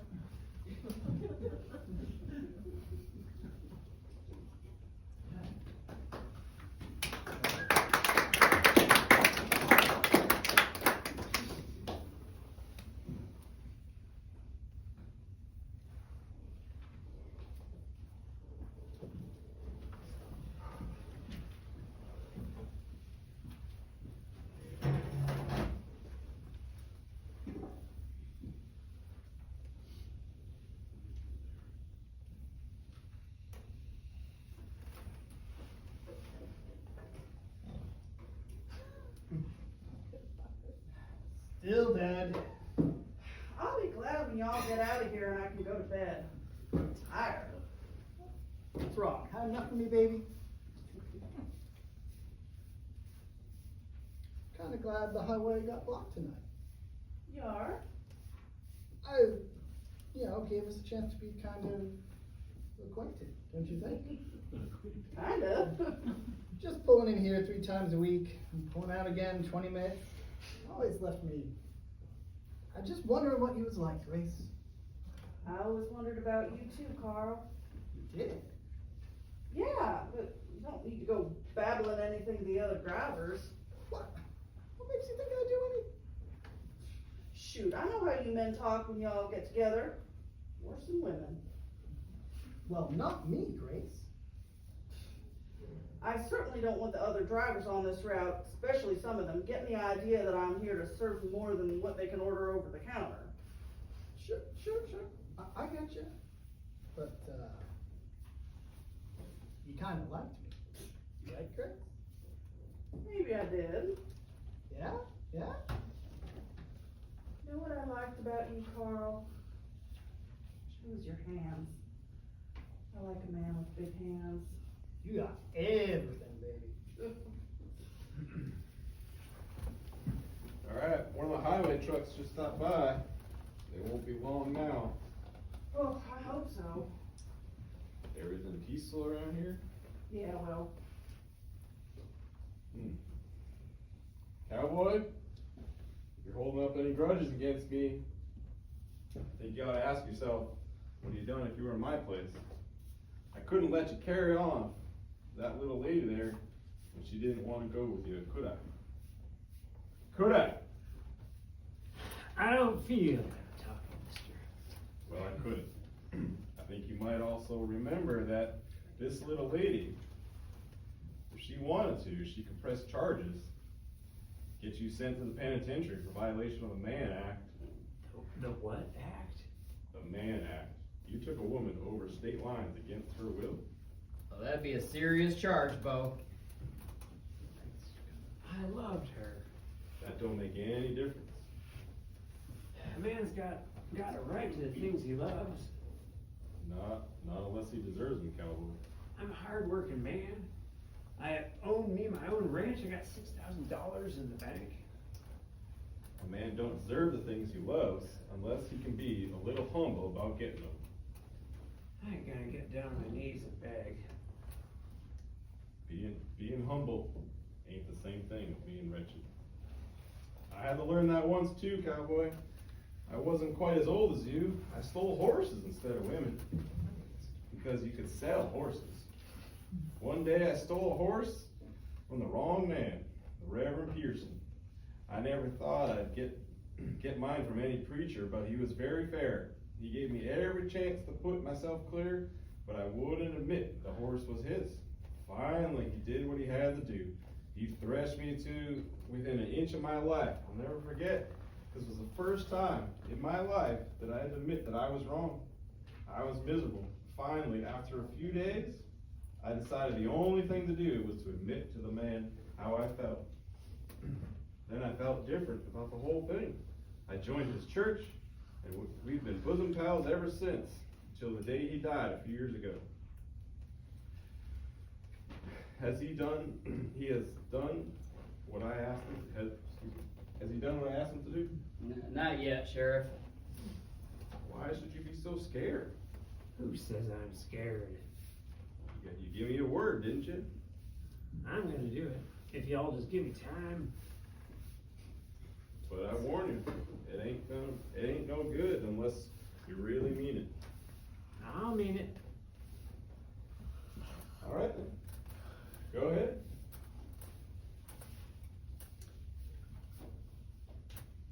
Miss, I'd like to apologize What for? for causing such a commotion. You needn't apologize to me, cowboy. I like a good fight. You're welcome at Grace's Diner anytime. I mean anytime. Hey, thanks. I must have acted like a hoodlum. I apologize. That's all right. Thank you, miss. I'm awfully sorry we never got to see those rope tricks. Ain't much. Have I gotta wake up the professor to apologize to him too? You could overlook the professor. Alright.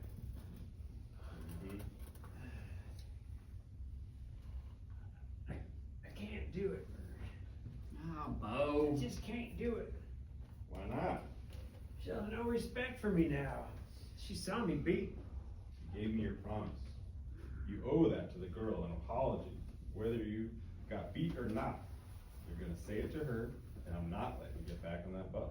Or Go on, Bo, go on. Well, I'll try. Cherry! Cherry. Yeah? Cherry, it wasn't right of me to treat you the way I did, dragging you onto the bus, trying to make you marry me whether you wanted to or not. You think you could ever forgive me? Look, I guess I've been treated worse. Cherry, I got you here, and I think I ought to get you back in good style, so,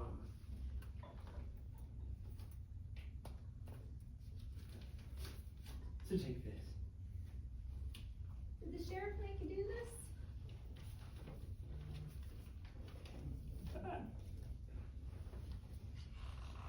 no, that was his idea, miss. That was- But that I was think it. that's a good one. Thank you. That was his idea, miss, but I think it's a good, my own idea. Yeah. Mine. No, okay. No, by God, he didn't say nothing about giving you money. Yeah, that was his idea. But I think it's a good one. You don't have to give me this much, Bo. I want you to have it, Thanks. I could sure use it. and I wish you good luck, Cherry, honestly, I do. I wish you the same, Bo. Well, I guess I said everything that's to be said, so long. So long. No, that wasn't so bad, was it, son? I'd rather break in wild horses than have to do it again. How's your headache, Grace? Huh? A while back, said you had a headache. Oh, I feel fine now, Will. Okay. You have a nice walk there, Carl? Yeah, sure did. Well, I think maybe you better go back upstairs there. Someone took your overshoes and left them outside Grace's apartment. Nosy old Snoop. I'll have me a cup of coffee, Grace, and one of those sweet rolls. Come on over to the counter now, Bo, and have a bite of breakfast.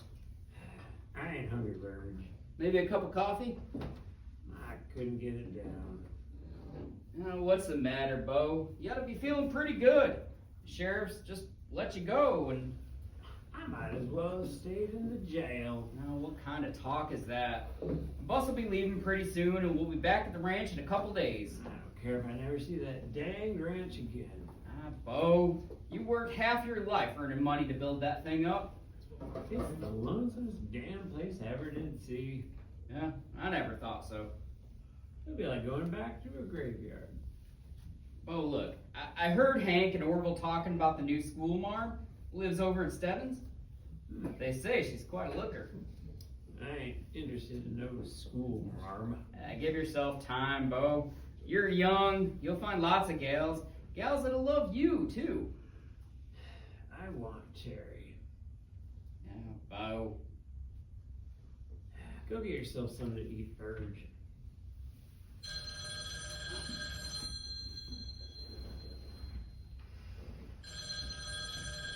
My God, the lights are up. Grace's Diner. It is? Okay, I'll tell him. Road's cleared now, but you're gonna have to put on your chains because the road's awful slick. Damn. All right, folks, road's clear.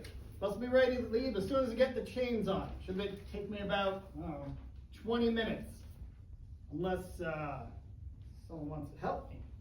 I'll help you.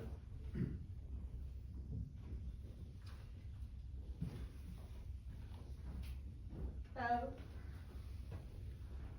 Yeah? I just wanted to tell tell you something. Well, it's kind of personal, kind of embarrassing too. I ain't the kind of gal you thought I was. What do you mean, Jerry? Well, I guess some people'd say I led a real wicked life. I guess I have. What are you trying to tell me? Well, I figured since you found me at the Blue Dragon, you just took it for granted that I had other boyfriends before you. Yeah? Yes, Bo. Quite a few. A virgin told me that, but I wouldn't believe it. Well, it's true. So you see, I ain't the kind of gal you want.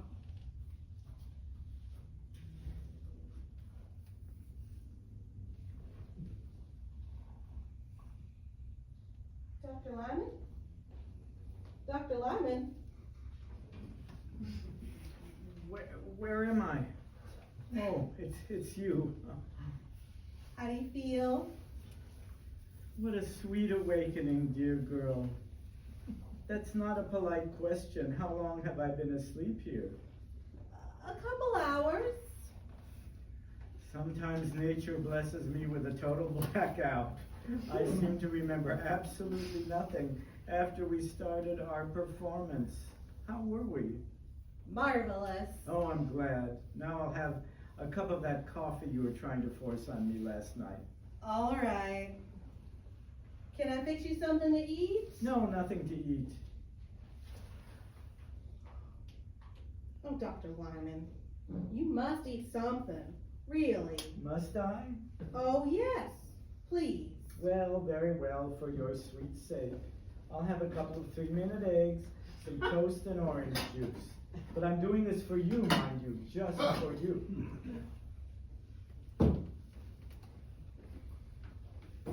I'm gonna go help that driver with his chains, Bo. You stay here and take care of your hand, okay? Alright.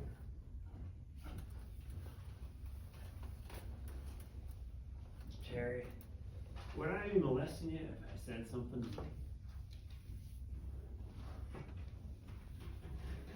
No.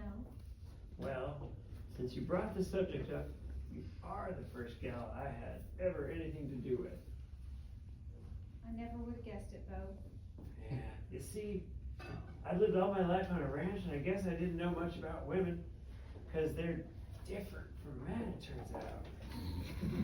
Well, naturally. Every time I got around one, I began to feel kind of scared. I didn't know how to act. It was aggravating. You wasn't scared with me, Bo. When I come into that nightclub place, you was singing, and you smiled at me while you was singing, and winked at me a couple of times, remember? Yeah, I remember. Well, I guess I'm kind of green, but no gal ever done that to me before, so I thought you was singing your songs just for me. You really kind of did attract me, Bo. Anyway, you was so pretty, and you seemed so kind of warm-hearted and sweet. I felt like I could love you, and I did. Bo, you think you ever really did love me? Wow, Cherry, I couldn't be familiar with a gal I didn't love.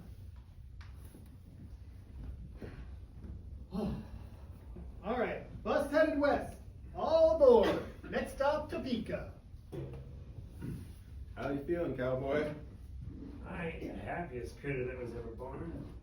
Well, just 'cause he ain't happy now doesn't mean he's not gonna be happy tomorrow. You like shaking hands now, cowboy? Well, go on, Bo. He's trying to be friends. I just want you to remember, there's no hard feelings. So long. So long. I'm going home now, Grace. See you Monday? So long, Will. Thanks for helping me out, Will. I'll be out of here as soon as I finish up these reports. Alright. Hey, Montana's not that bad of a place, miss. I know. A nice fella, Bo. Maybe I'll think so someday about him. Well, maybe better boarding a bus soon, Bo. Cherry? Hi, Bo. Cherry, I promise not to molest you, but if you was to give your permission, it'd be alright. I'd like to kiss you goodbye. You would? I'd like you to kiss me too, Bo. I really would. Oh, Bo, I think this time when you kiss me, it ought to be different. Oh?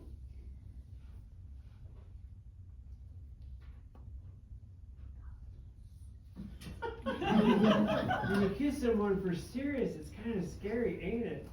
Yeah, it is.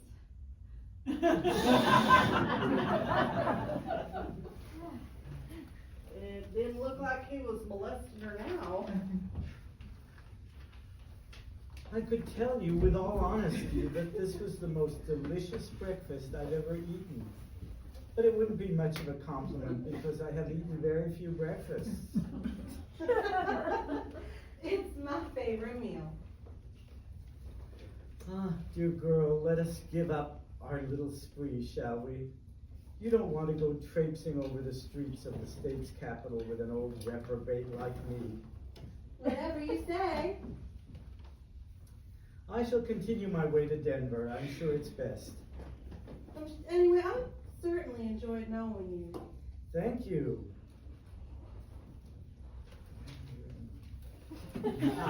Sometimes it is so gratifying to feel that one is doing the right thing.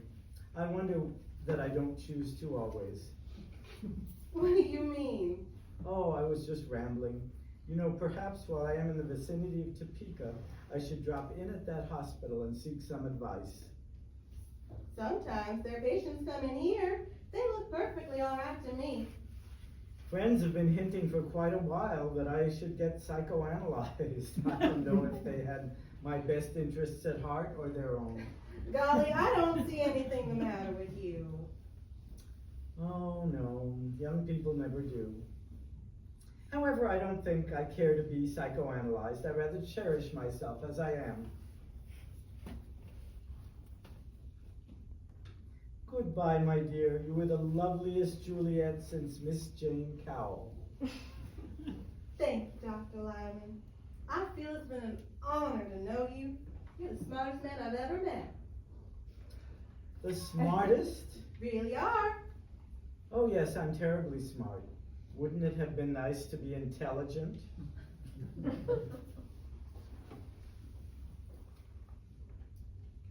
Hey, you know what I heard about the professor? Detective at the bus terminal in Kansas City is a buddy of mine. Learned out that professor before he got on the bus.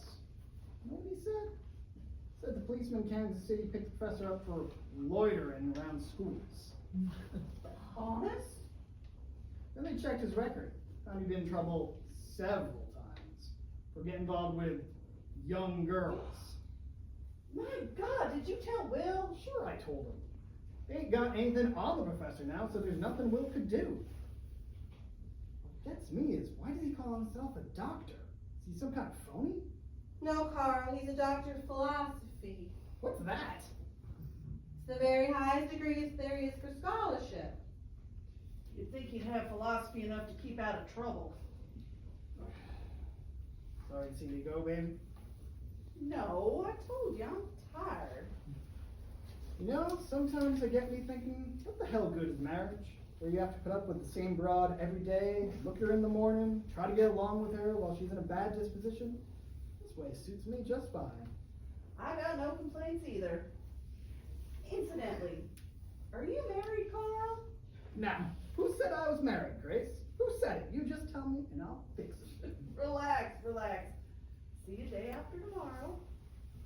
You might get surprised what can happen in 20 minutes. All aboard!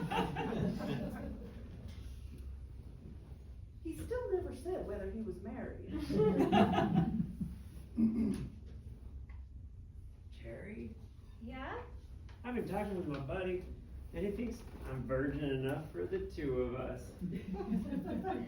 Honest? Did Virgil say that? Yeah, and I like you are, Cherry, so I don't know how you got that way. So I don't care how you got that way. Oh God, that was the sweetest, tenderest thing that's ever been said to me. Cherry, it's kind of hard for a fella after he's been turned down once to get up enough guts to try again.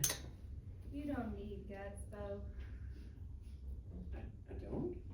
It's the last thing in the world you need. Well, anyway, I just don't have none now. so I'll just have to say what I feel in my heart. Yeah, I still wish you was going back to the ranch with me more than anything I know. you do?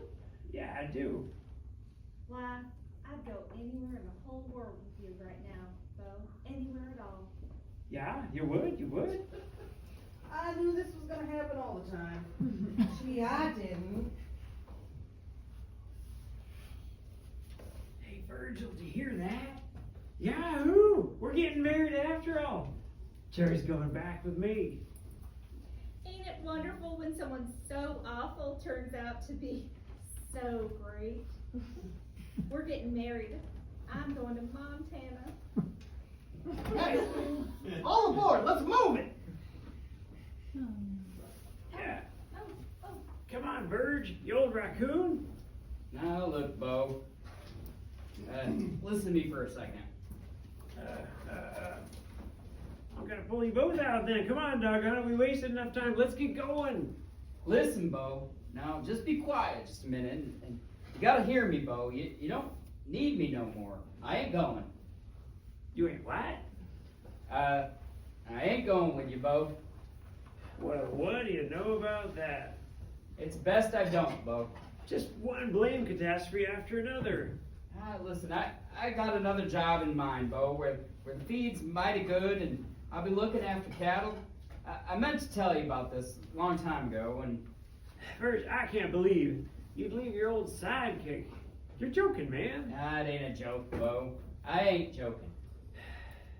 Well, I'll be a monkey's uncle. Virgil, I wish you'd come. I liked you. Before I ever liked Bo. You know Cherry likes you, Verge. It just don't make sense. You're not coming. I'm doing the right thing. I know I am. Who's gonna look after the cattle? Hank.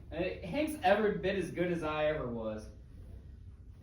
Verge, I don't know why I have to pull a stunt like this. Yeah, you better hurry, Bo. Driver's not gonna wait all day. Doggone it. You're my buddy and I ain't gonna let you go. You're going with Cherry and me because we want you. Nope. No. Let me be, Bo. Bo, you can't do it that way. You just can't. If you don't want to go, you can't make him. But Cherry, there ain't a reason in the world he shouldn't go. It's plumb crazy. Well, some people have their own reasons. Okay, well, I just hate to think of getting along without old Verge. In a couple of weeks, you'll just never even miss me. Verge. Get along with you now. Virgil, will you come and visit us? I'll be up in the summer. Where are you gonna be, Verge? I'll write you the address. We don't have time to do this all now. It's a nice place. It's mighty nice. Now hurry, get on that bus of yours.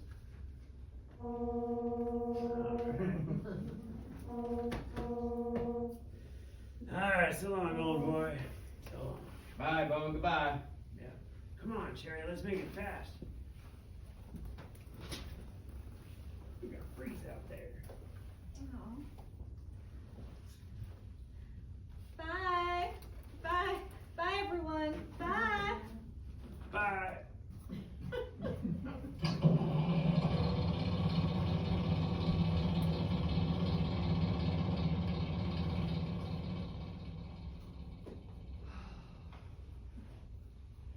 Mister, we gotta close this place up now if Elma and me are gonna get any rest. We won't be open again till 8 o'clock when the day girl comes on. Next bus through is to Albuquerque at 8:45. Albuquerque, huh? Well, I guess that's as good a place as any. Poor Dr. Lyman. Did you hear what Carl told me about that guy? No? Who was it, Grace? Well, according to Carl, they run him out of Kansas City. I don't believe it. Honey, Carl got it straight from the detective at the bus terminal. What did Dr. Lyman do? Well, lots of old fogies like him just can't yet let young girls alone. So it's a good thing you didn't meet him in Topeka. Do you think he wanted to make love to me? I don't think he meant to play hopscotch. Gee! next time any guy comes in here and starts getting fresh with you, you come and tell your Aunt Grace. I guess I'm kind of stupid. Everyone gotta learn. Now, Monday for sure, I gotta order some cheese. I'll mind you. Thank you, honey. Elma, honey, Yes? I could kill Will Masters for saying anything about me and Carl. I didn't want you to know. I don't see why I shouldn't know, Grace. I don't want to be a baby forever. Of course you don't.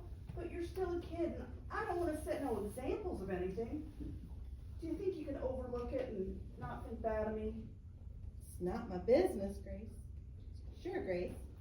Because I'm a restless sort of woman, and every once in a while, I gotta have me a man just to keep myself from getting grouchy. It's not my business, Grace.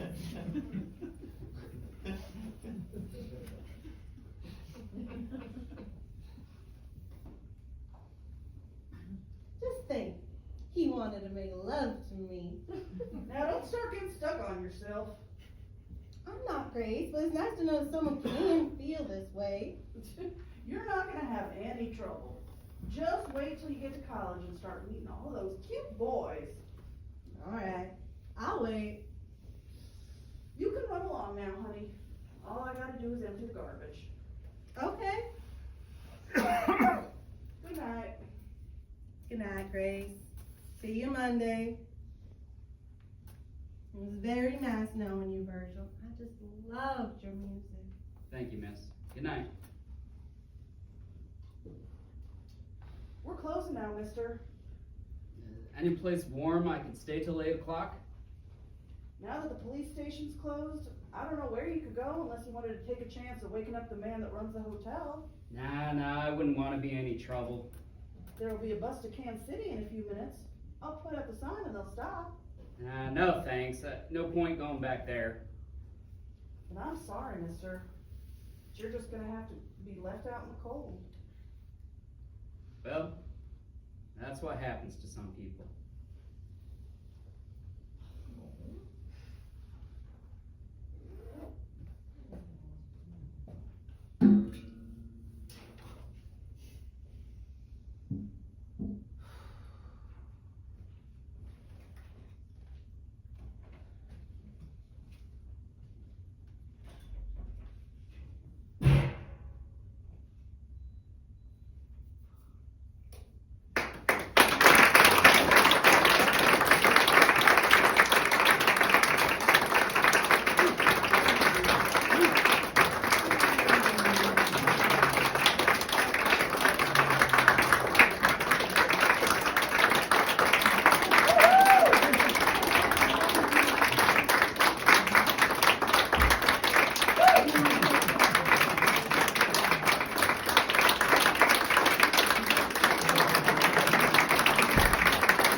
All right.